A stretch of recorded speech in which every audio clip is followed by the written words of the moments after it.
भारत की धरती पर एक ऐसी नदी बहती थी जिसे वेदों ने नदीत्मा कहा, जो हिमालय से निकलकर समुद्र तक जाती थी, जिसके किनारे सभ्यता जन्मी और जो आज रेत में दबी हुई है। ये कहानी है सरस्वती नदी की। ऋग्वेद के सूक्त 6.61 में सरस्वती का भव्य वर्णन मिलता है। उसे समुद्र तक बहने वाली विशाल धारा कहा गया है।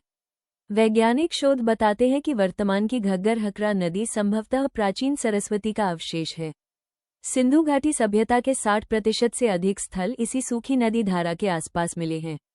सरस्वती नदी के विलुप्त होने के प्रमुख वैज्ञानिक कारण भूगर्भीय हलचल, टेक्टोनिक एक्टिविटी, पृथ्वी की आंतरिक हलचलों के कारण हिमालयी क्षेत्र में बड़ा बदलाव आया।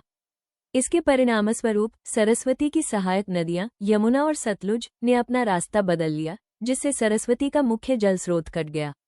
नदी का सूखना, जल स्रोत कटने के बाद ये बारहमासी से मौसमी नदी बन गई और अंततः वर्षा की कमी के कारण सूख गई।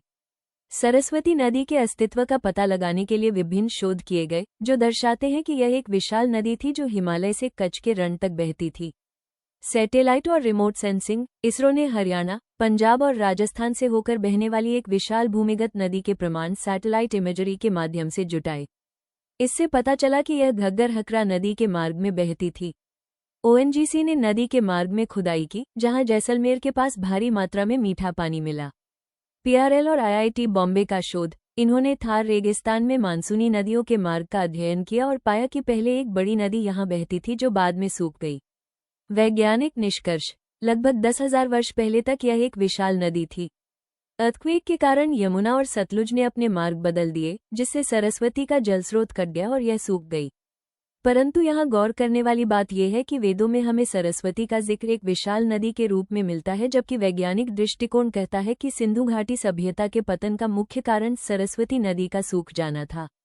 इसी से आर्यन अन्वेषण थियरी गलत साबित होती है और वेदों का सिंधु सभ्यता से प्राचीन होना भी तार्किक लगता है। आप क्या मानते हैं? अपनी राय अवश्य दें और फॉलो करें।